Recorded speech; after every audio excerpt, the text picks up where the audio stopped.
mais comment arriver à concilier les 48 heures avec la réalité. Voilà. Merci beaucoup, Sophia, d'avoir accepté de réfléchir à cette question très importante.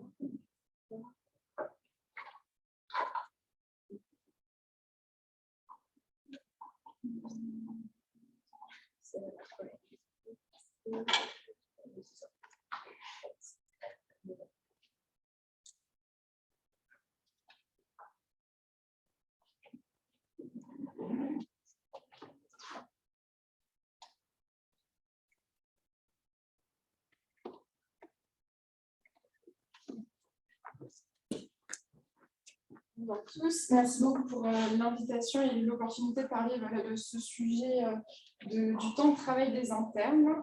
Et j'ai pas de conflit d'intérêt.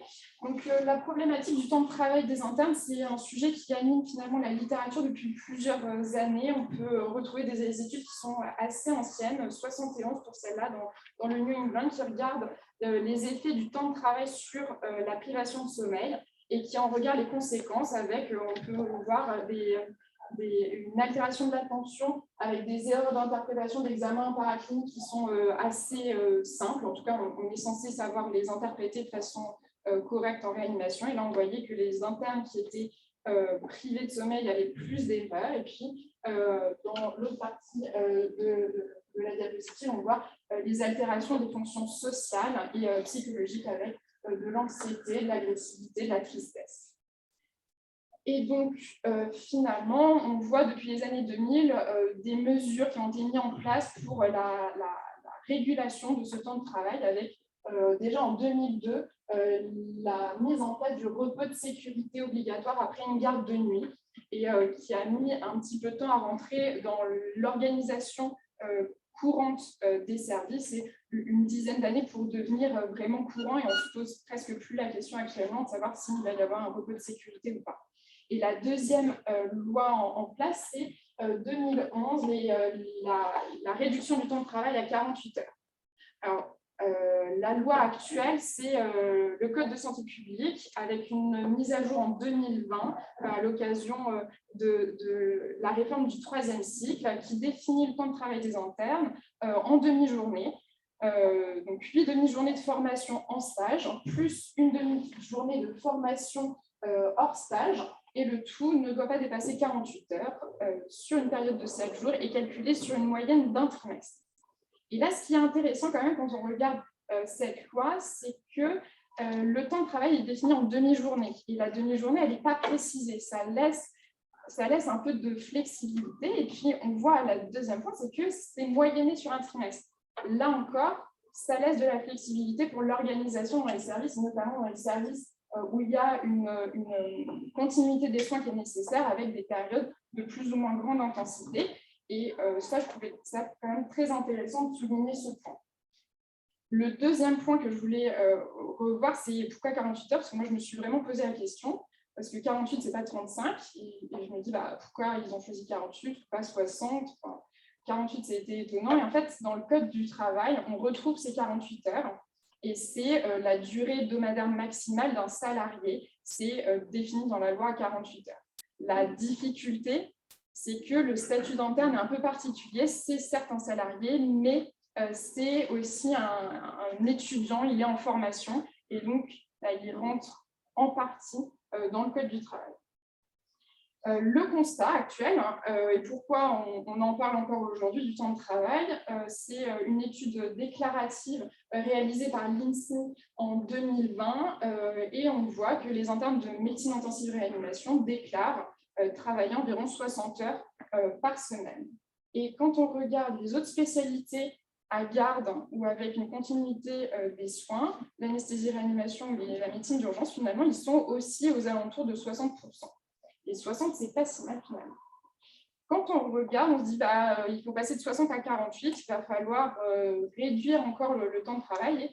C'est probablement encore problématique dans l'organisation des soins. Et il y a plusieurs choses qui peuvent être des conséquences qui sont envisageables. Et donc là, je vous en propose 4. Ce n'est pas exhaustif.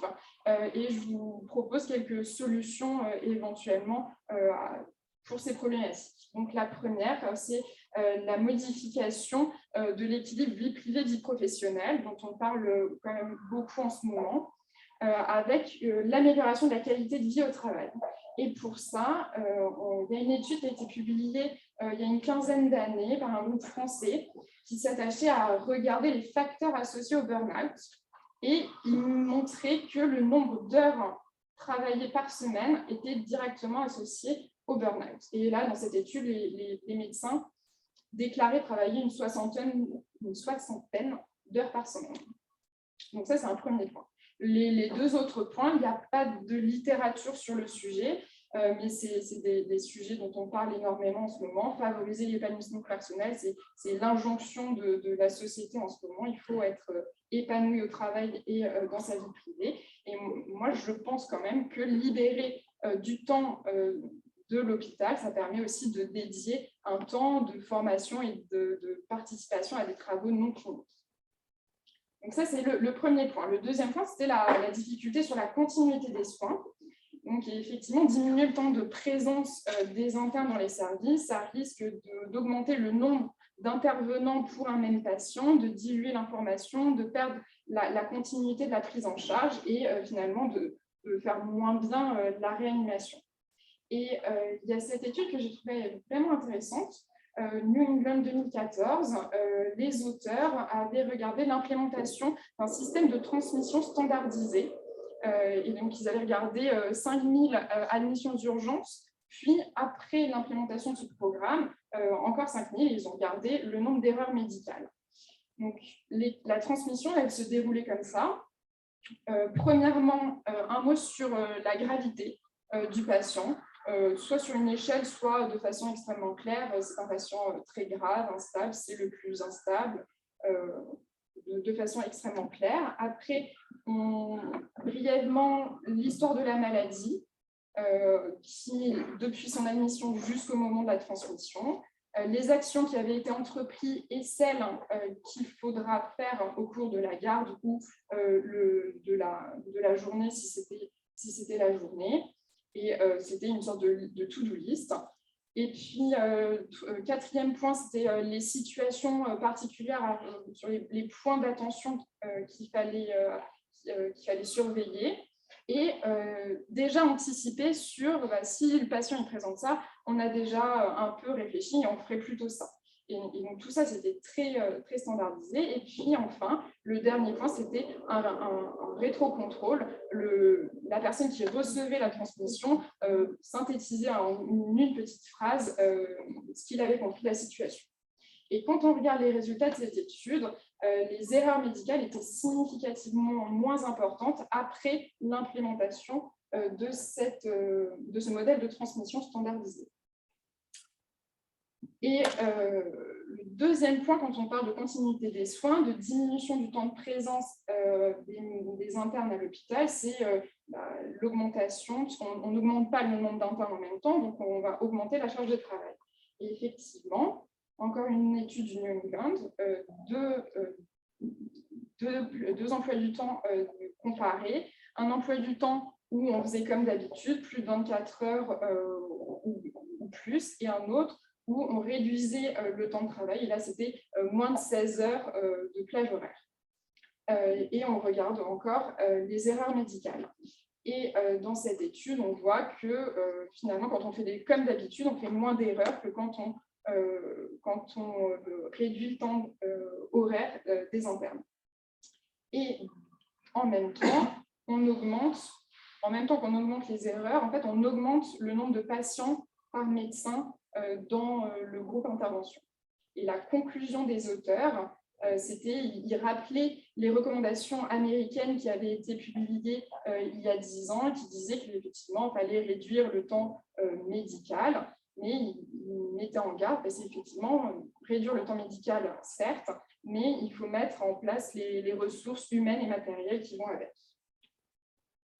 Et donc, la continuité des soins, il y a quand même des choses pour lesquelles on peut essayer de mettre en place, même si je sais bien qu'augmenter le nombre de médecins dans les services, c'est d'autres problématiques. Voilà. troisième point, l'impact sur la formation des internes. Donc, les internes sont moins présents. Premièrement, comme on l'a vu, la fatigue fait faire des erreurs. Et donc, cette étude était assez marrante. C'était un design en crossover. On met une polysomnographie à tous les internes. On leur faisait faire une garde et on regarde le nombre de baisses d'attention, le temps de travail et le temps de sommeil. Et quand on regarde, donc, tout en haut, c'est le temps de travail des internes. Donc, on voit dans le groupe intervention, quand on fait moins de 16 heures par jour, par plage horaire, finalement, on travaille effectivement moins au total. On dort plus. Et ce qui est intéressant, c'est qu'on fait quand même moins, il y a moins de périodes d'inattention. Donc, pour eux, c'était un reflet de la possibilité des erreurs d'inattention qui auraient pu être faites pendant la garde. Le deuxième point, c'était, comme on le disait dans l'autre partie, c'était d'aménager un temps de formation théorique dédié. Et là, c'est chez les internes de chirurgie, aussi aux États-Unis, ils ont réduit à moins de 80 heures par semaine. Oui. Moins de 80 heures par semaine. Et donc, on regarde le nombre d'interventions que ces internes de chirurgie font et on regarde un score qui dit leur connaissance théorique et leur capacité à réagir dans une situation clinique.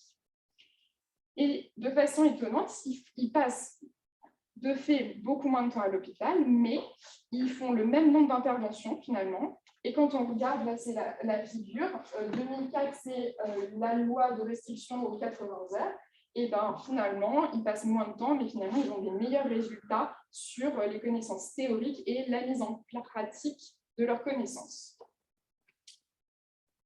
Et encore, il y a encore deux points sur la formation que je voudrais souligner, c'est la réforme du troisième cycle et la nouvelle maquette. On dit que les internes vont passer moins de temps à l'hôpital, mais finalement, ils vont passer plus de temps dans les services de réanimation. Ça vaut ce que ça vaut, mais en tout cas, un interne de spécialité médicale passait en moyenne que 2 fois dans les services de réanimation. Et là, actuellement, un interne de MIR va passer de toute façon 5 fois, avec en plus une formation en anesthésie que les internes de spécialité médicale n'avaient pas. Et le dernier point, c'est le développement de la simulation dans l'enseignement.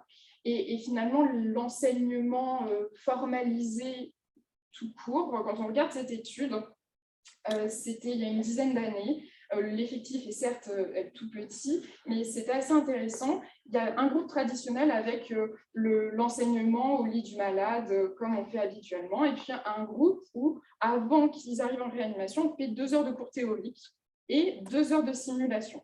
Donc finalement, c'est que 4 heures de cours. Et on regarde le score de compétences cliniques, et finalement, les médecins, les jeunes médecins qui ont eu cette formation, ils sont significativement meilleurs que ceux auxquels on n'a pas soumis cet enseignement.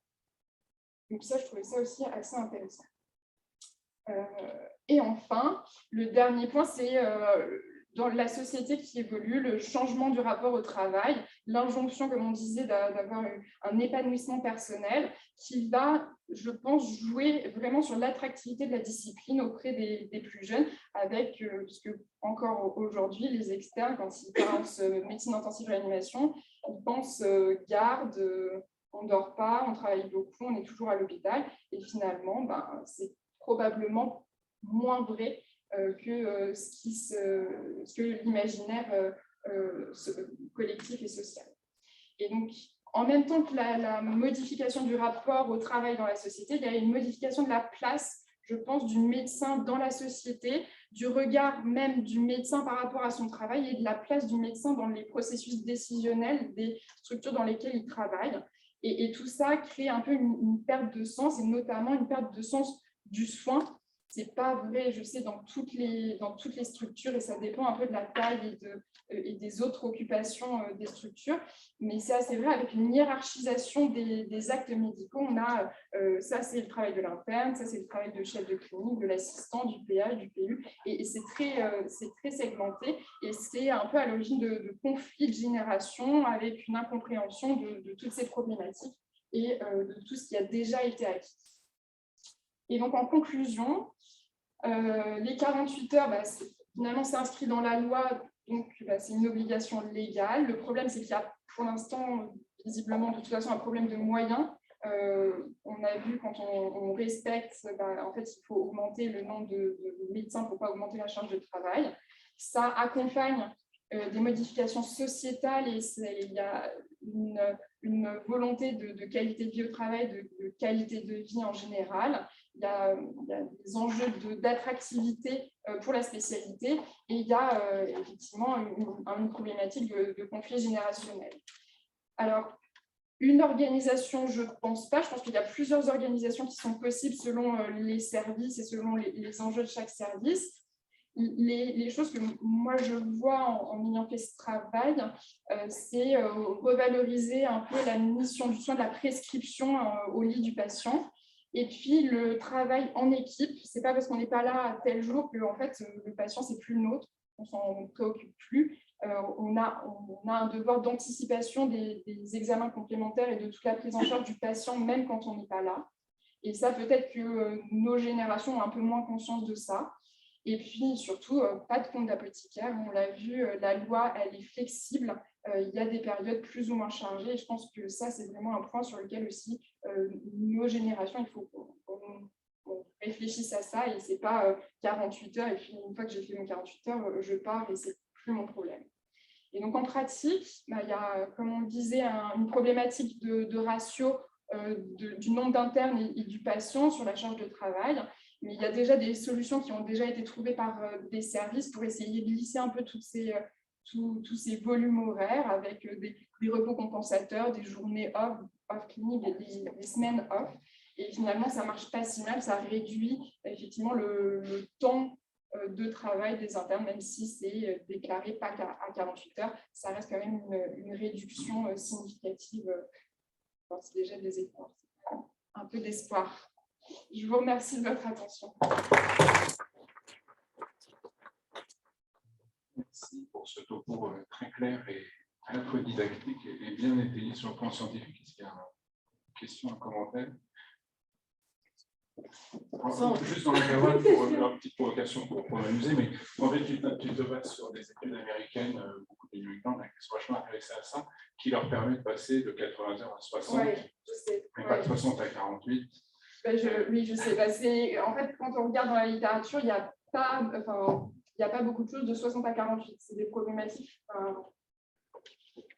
problématiques françaises actuelles et je n'ai pas beaucoup de littérature là-dessus. Après, je pense que le principe de réduction des horaires est un peu le même. On passe de 120 à 80, on passe de 60 à 48. Les échelles ne sont pas les mêmes. Il y a une enquête qui arrive, Sophia, non? Il y a une enquête qui arrive justement pour l'évaluation du temps de travail par l'ingénieur. Sur la qualité de travail, sur toutes ces problématiques. Ouais. Oui, j'ai une question. Je pense qu'on a réduit le temps de travail des internes, mais le travail doit être encore même fait. Donc, est-ce qu'on a fait des études sur la fatigue des PH? Et est-ce que ces internes ont prévu comment ils vont travailler quand ils seront des PH? Parce que je ne pense pas que ce sera la même chose. Ouais. Alors, je sais, après, ce n'est pas moi, c'est la loi, 48 heures. Donc, voilà, après, mais effectivement, après, c'est effectivement ce qu'on disait, c'est des problèmes de conflit générationnel. On sait ce qui a été fait que il y a encore 20 ans, il n'y avait pas de repos de garde. Nous, maintenant, ça nous paraît difficile de ne pas concevoir le repos de garde. Et c'est des choses qui mettent du temps à être appliquées, à être applicables dans les services, parce qu'il y a réellement un problème d'applicabilité pour l'instant, d'accord. Mais je pense que de toute façon, on va y venir. Les travaux que tu as montrés sur les performances cognitives, etc., ça s'applique à tout le monde. Hein. Ah oui. Et c'est ce que je disais ce matin, c'est-à-dire que quand on n'est pas assez nombreux, et ça s'applique pareil au PH, il faut la qualité des soins en pâtit. Et donc, il faut être, on a retenu le chiffre, c'est 0,7. Pardon. Et ça s'applique à tout le monde. Il y a dernière question, parce que on a accordé des questions, mais le souci, c'est que le temps tourne et que vous avez pas Je témoigner de pas mal de collègues qui sont universitaires. Je ne veux pas faire preuve de déclinisme. Alors, on est tous déprimés. Je pensais trouver des solutions en venant dans un réunion comme ça. Vous me renforcez dans le grand pessimisme. Nous, franchement, il y a des gens qui vont jeter l'éponge pour inclure des internes. Il y a une telle hétérogénéité avec des collègues qui, par exemple, fonctionnent 2 fois 24 heures. Les internes fonctionnent dans certains hôpitaux et de taille correcte, généraux. Ils arrivent que à 24 heures. Si vous faites les comptes, sur 6 mois, ils n'ont que 4 mois de présence effective dans une salle de réa. Je ne sais pas comment on fait, mais peut-être que. Alors, quand ils vont au CHU, c'est normal, à la clé, il y a. Bon, voilà, ils ne peuvent pas faire ce qu'ils veulent. En tous les cas, dans les hôpitaux généraux, c'est. Bon, voilà, c'est. Je vous ai appelé ça très poétiquement, une générationnelle. Je ne sais pas où on va, mais en tous les cas, on les appelle les intermittents de la médecine. Parce qu'ils sont là, ils viennent, ils sont. Non, mais le suivi, excusez-moi, je restitue. Ça, pardon de faire de la vraie vie, c'est un peu comme ça. Non, je pense que je partage pas du tout cette vision-là. C'est tout l'intérêt d'en discuter. Et donc, je remercie Sophia qu'on ait ces échanges et je pense que c'est important d'en discuter. Vraiment, je pense que c'est une erreur de voir ça comme ça. Moi, en 2002, j'étais à la place de Sophia, j'ai commencé mon internat à peu près à ce moment-là. C'est à ce moment-là que tu en as parlé, le repos de sécurité est arrivé et on nous a dit les mêmes choses. On nous a dit, ah bah oui, mais à la fin de la garde, celui qui connaît mieux le malade, il va partir, on perd des informations, c'est pas bien. Et en fait, c'est pas vrai. En fait, les malades sont mieux soignés et les malades seront mieux soignés.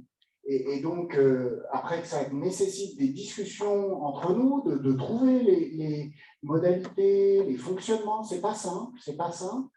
Mais je pense qu'il faut sortir de ça. J'avais un chef de service avant, il disait il était de garde tout seul pour tout l'hôpital. Alors il y avait 80 et tout ça, alors il travaillait beaucoup plus, c'est beaucoup mieux, des gens que je respecte énormément. C'est pas Mais voilà, le monde change et il faut qu'on s'adapte à ça et les malades seront mieux soignés. Je suis désolé et j'en suis absolument convaincu. Et de la même façon que Sophie a fait un super topo et que je n'aurais probablement pas fait aussi bien à sa place en 2002.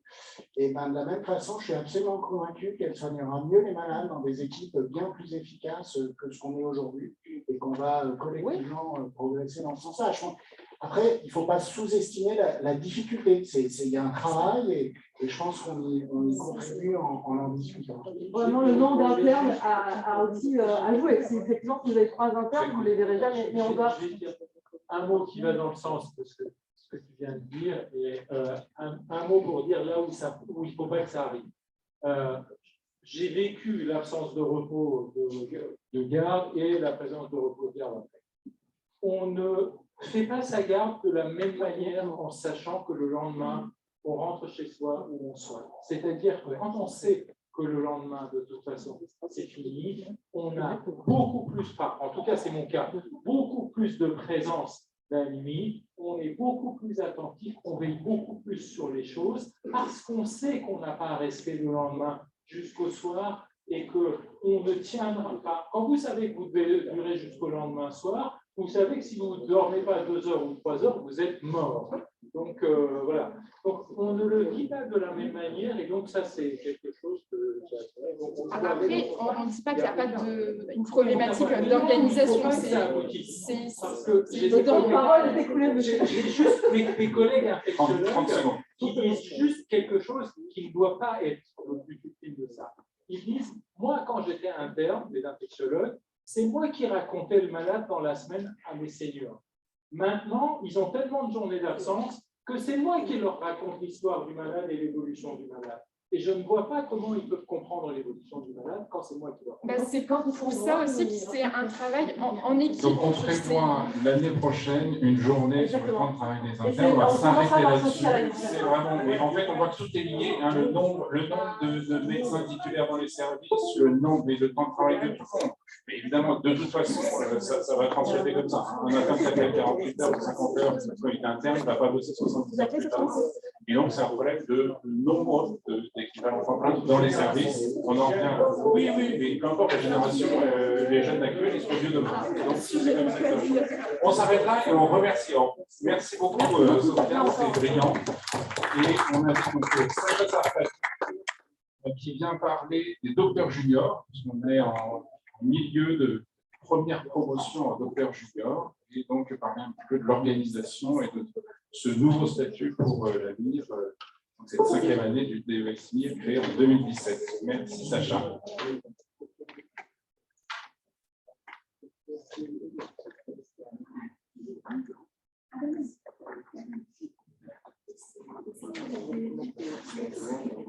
Bonjour à tous et merci.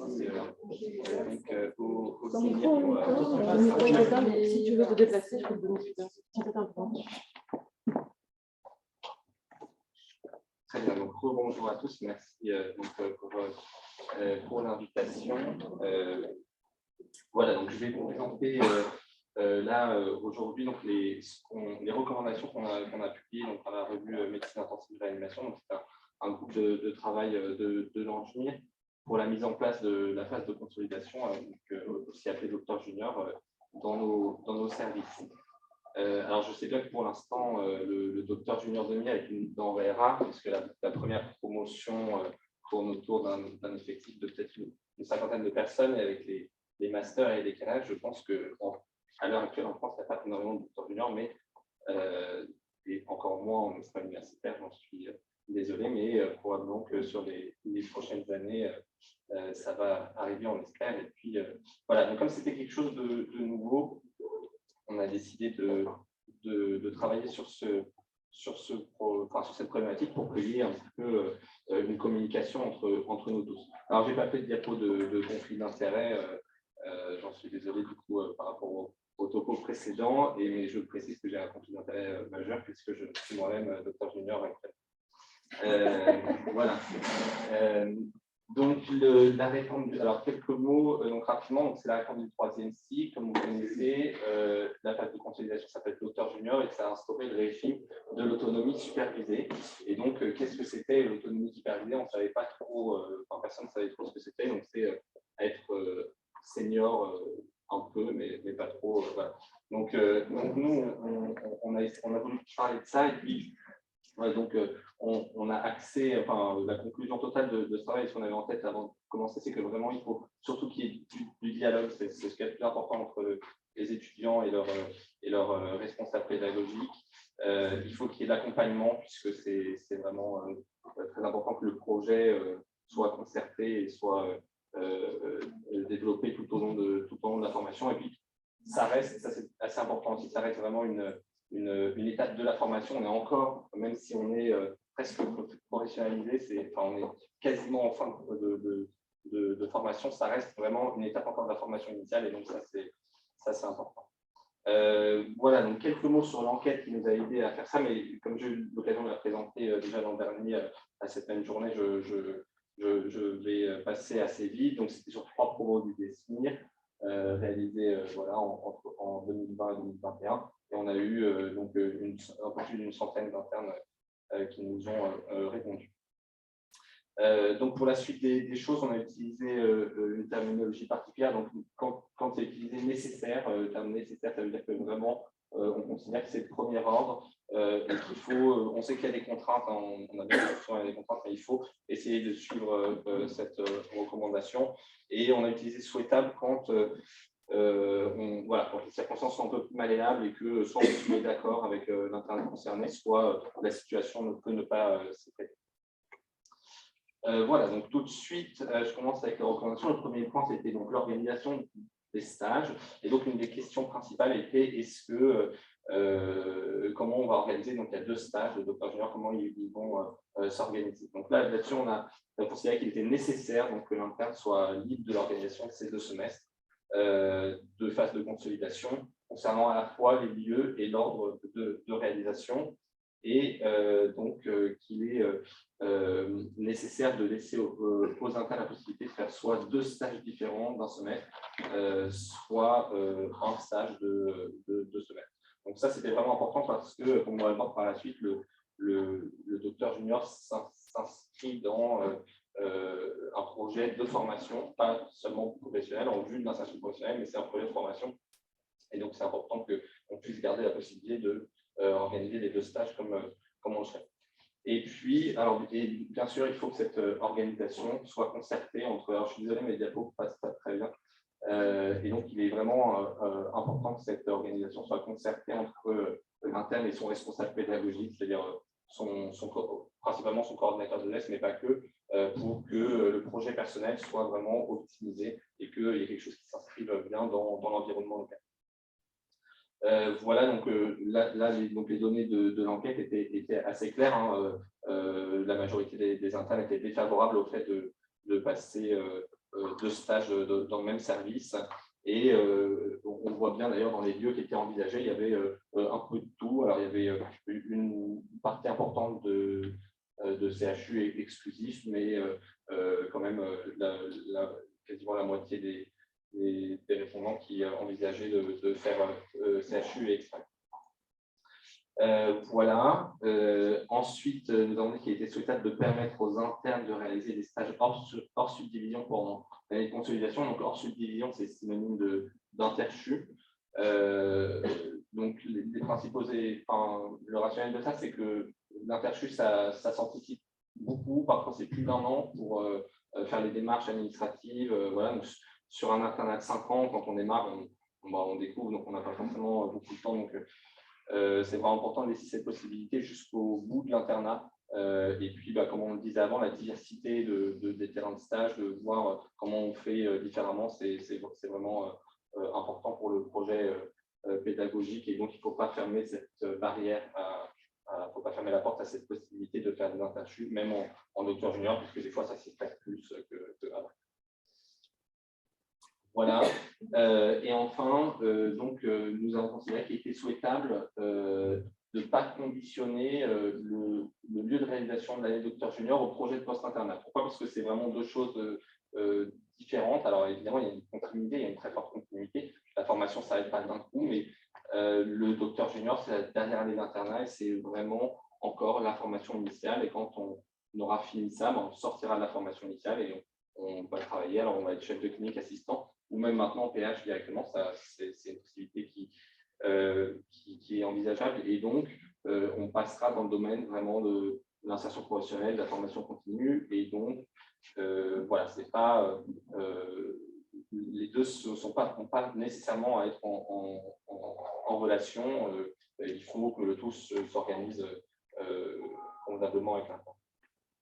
Voilà, donc là aussi, on avait un avis très nettement défavorable sur cette proposition, ce qui nous a poussé à faire cette recommandation en mettant souhaitable, parce que des fois, c'est probablement une bonne idée d'harmoniser les deux, le docteur junior et le clinica, mais ce n'est pas dans la majorité des cas. Voilà, alors ensuite, on a trouvé que c'était intéressant de proposer que les responsables de terrain de stage présentent les conditions et les responsabilités des docteurs juniors propres à son service en amont du choix de stage, puisque, comme vous savez peut-être maintenant, donc, il y a la procédure de choix pour cette année de docteur junior est un peu modifiée, c'est le big matching, et donc ça nécessiterait plus de dialogue que le choix de stage classique un peu informel voilà, où en général les responsables de stage ne sont pas du tout présents et même les internes, des fois, n'ont pas nécessairement nécessité de présent eux-mêmes. Donc l'idée, c'était que comme cette phase de consolidation, et c'est encore une nouveauté, les modalités d'application sont probablement assez différentes partout, d'un service à l'autre, d'une interrégion à l'autre, et donc pour que les internes puissent faire leur choix de manière plus optimale possible, c'est intéressant que ce soit présenté en amont. Alors, ça peut être par écrit, ça peut être par oral, ça peut être par un mail au coordinateur de PS qui envoie, mais on trouvait que c'était intéressant parce que, notamment dans les subdivisions, il y a énormément de terrains de stage, et les internes puissent avoir une bonne visibilité sur ce qu'ils feront dans le stage. Voilà, ensuite sur les responsabilités cliniques, donc on pense qu'évidemment il est nécessaire que la mise en responsabilité se fasse de manière progressive et surtout garder en tête qu'il faut qu'elle soit en concertation entre l'interne et le responsable du terrain de stage, puisque chaque interne sera pas forcément aussi à l'aise au même moment. Et donc, l'idée, c'est que cette année soit vraiment une mise en responsabilité, mais voilà, il faut s'adapter au progrès de chacun. Et donc, c'est important que les docteurs juniors aient en autonomie la gestion d'un nombre de patients, mais qui soient du coup adaptés à leur niveau et la manière dont ils se sentent à l'aise. Mais vous voyez que globalement, l'enquête nous montrait qu'il y avait une grande. Les internes avaient globalement confiance en leur capacité à pouvoir prendre en charge des patients en autonomie à la fin de leur internat. Et donc, ça, c'était plusieurs patients. Alors, on ne précisait pas le nombre, mais voilà, grande avis favorable à prendre un nombre important de patients en charge en autonomie. Et puis, je vais vraiment que ça affiche mal. Et puis, sur les gardes, alors la question des gardes, nous, on s'est positionné vraiment pour que les docteurs juniors placent des gardes en tant que seniors, donc affectés sur le tableau de garde senior du service pendant l'année de consolidation. Ça fait vraiment partie intégrante de l'évolution. Et à un moment, on fait la présence de seniors. Et donc, probablement que pendant cette année de docteur junior, c'est le meilleur moment pour démarrer. Toutefois, donc ça c'est aussi un dispositif légal qui est mis en place, c'est-à-dire que le docteur junior ne peut rien faire entre guillemets sans qu'il puisse avoir à un moment recours à un médecin senior. Donc en journée, ça pose moins de problème, il y a des médecins seniors qui sont joignables, mais pendant la garde, du coup, ça implique quelque chose de particulier. Donc c'est une disposition du texte, mais qu'on a reprise dans la recommandation. Voilà, donc ça, il y avait aussi là un avis très favorable sur la prise de garde sur le tableau de garde senior. Et je reviens sur le dispositif de recours. Donc, il peut être de plein de manières différentes. Ça peut être un médecin senior joignable par téléphone. Alors maintenant, il y a beaucoup de services, il y a quelques services où il y a 2 seniors de garde. Donc, on peut imaginer qu'il n'y en ait qu'un seul docteur junior à la fois. Ça peut être s'il y a une autre réanimation à l'hôpital, ça peut être un senior d'une autre réanimation. Voilà, il y a plein de dispositifs possibles, mais l'idée, c'est qu'il y ait quelqu'un de présent. Et donc, dans quel délai on réalise les gardes? Là, vous voyez que les internes se proposaient de démarrer quand même relativement tôt. Effectivement, ce serait probablement dommage que dans un semestre de 6 mois, l'interne n'réalise pas de garde de senior, mais qu'il y ait un petit temps d'adaptation au début, d'1 à 3 mois, on va dire, ça paraît tout à fait raisonnable. Voilà, ensuite, donc, les responsabilités pédagogiques, puisque dans les services, on est souvent amené à encadrer d'autres étudiants et notamment d'autres internes. Donc là aussi, il faut que cette responsabilité pédagogique, alors on a bien conscience qu'elle fait partie du jeu quand on est, quand on est dans un service. De toute façon, en tant qu'interne auprès des externes, on a déjà ce rôle-là. On est toujours en train d'apprendre des choses aux moins expérimentés. Et il faut probablement simplement que cette charge de travail soit bien prise en compte, qu'elle soit adaptée. Et puis, il est souhaitable, on s'est dit que c'était probablement mieux que les responsabilités pédagogiques des docteurs juniors soient orientées vers les externes ou les internes de faire stop. C'est-à-dire s'il doit y avoir un peu plus de responsabilité, par exemple, c'est plus intéressant s'il y a une plus grande différence de niveau d'expérience entre l'encadrant et ceux qui sont en position d'apprendre à ce moment-là, parce qu'effectivement, un interne docteur junior et un interne de 4e année seront à peu près du même niveau, donc il y aura moins d'intérêt pédagogique à cette interprétation. Voilà, donc globalement, les internes étaient très favorables à encadrer les externes au lit du patient. On voyait que la proportion quand même baissait nettement pour encadrer d'autres internes, donc ça fait partie du jeu, mais probablement que une partie des internes se sentaient plus en difficulté là-dessus. Et puis par contre, on voit que sur la formation théorique, ça chute beaucoup, donc c'est pour ça que par la suite, on a recommandé que ce n'est pas souhaitable que les docteurs juniors fassent de la formation théorique aux autres internes dans les services. Donc voilà, ça permet à la fois de décharger d'un certain poids qui est de faire des cours, ce qui laisse du temps pour peut-être justement prendre plus son temps dans la visite, de voir les patients, etc. Et puis, effectivement, c'est moins adapté au sein de l'équipe que des très jeunes, des plus jeunes, comme ça, donnent des cours à des internes qui sont pas beaucoup plus jeunes. Voilà. Et sur les externes, finalement, les situations étaient un peu partagées, donc on a dit que c'était possible, c'est-à-dire que voilà, c'est la porte ouverte à la possibilité de réaliser des cours théoriques pour les externes, mais là encore, que ce ne soit pas une charge de travail imposée. L'important, c'est que ça puisse se faire comme au ressenti des intéressés. Voilà, et sur l'organisation du temps de travail, je vais donc passer rapidement, puisque Sophia a déjà beaucoup détaillé certains points, mais on a été parti de remettre dans les recommandations certains points qui nous semblent très importants. Donc, que le temps de travail soit comptabilisé de manière précise, pour ne pas dépasser des seuils trop importants. Et il est nécessaire que le repos de sécurité soit respecté. Je ne reviens pas dessus, mais il y a encore trop de lieux où ça ne l'est pas. Et voilà, il faut que le temps de travail, il est nécessaire que soit aménagé du temps de travail non clinique, puisque l'interne a notamment un mémoire, un faire, et il y a encore des examens et des cours qui sont liés à la formation initiale, et donc il est important qu'il y ait du temps pour ça. Voilà, et enfin dans le service, donc là aussi, c'est pas, je rebondis peut-être sur la discussion précédente, mais c'est pas l'opposition, il faut du temps, il faut rien faire, c'est possible, et d'ailleurs c'était dans les questions c'était plutôt favorable que dans les questions d'enquête, c'était favorable que les docteurs juniors participent au protocole de recherche de service et même au protocole de soins. Je pense qu'il y a un intérêt pour ça, en fonction de la personne que vous avez, ça peut être quelque chose de très intéressant à faire. Donc voilà, encore une fois, ce n'est pas une opposition entre il faut du temps libre pour voilà, on peut participer, il faut juste que toute participation soit pas imposée mais concertée. Voilà, donc en conclusion, le plus important, c'est vraiment le dialogue entre le responsable pédagogique, l'interne et le responsable de stage. Donc c'est vraiment l'important, c'est qu'il y ait l'anticipation de tous les problèmes qu'il peut y avoir, qu'on puisse savoir à quel point l'interne a confiance en lui, quel est son niveau et ce qu'il souhaite faire, ce qu'il sait faire. Voilà, c'est vraiment ça qui empêchera de se mettre dans des situations désagréables pour tout le monde. L'important, c'est qu'il y ait de la bienveillance sur le projet de formation. Encore une fois, on est vraiment dans la formation initiale, donc c'est là qu'il faut respecter le projet, il faut accompagner le projet de l'interne et une mise en responsabilité progressive. Voilà, là aussi à discuter en combien de temps on fait les gardes, en combien de patients on prend, etc. Et puis, voilà, je me mets le respect des dispositions légales le plus possible. On a la conscience des contraintes, mais c'est important. Voilà, je vous remercie de votre attention. Une question, le temps que j'arrive, je rappelle à ceux qui n'ont pas signé qu'il faut signer votre présence si vous souhaitez être pris en charge. Oui, merci pour ton topo, c'était vraiment super intéressant.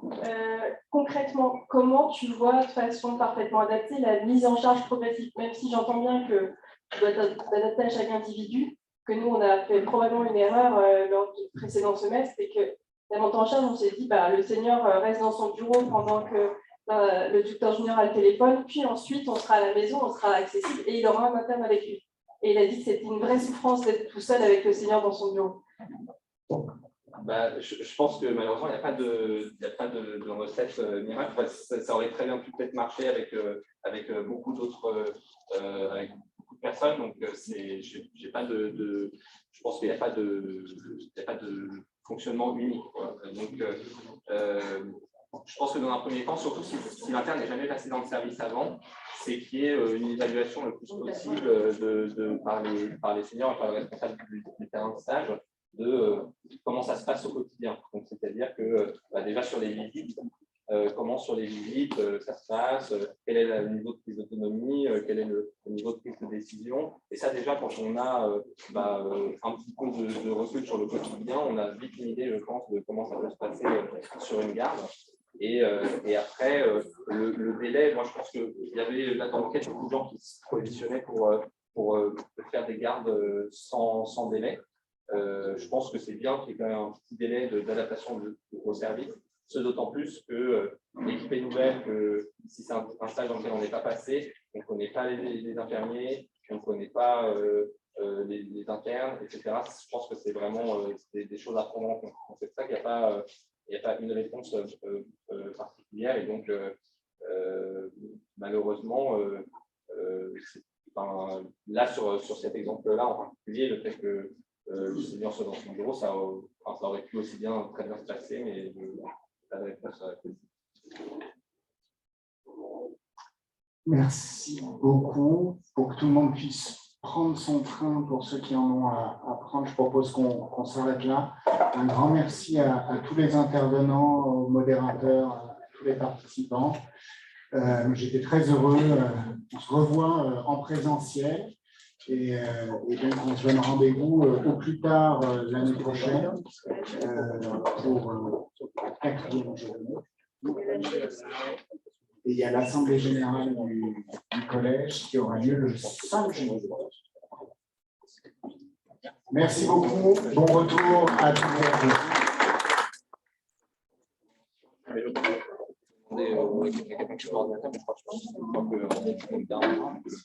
Tant que le coordinateur leur donne. Désolée, on s'est passé à la fin. Et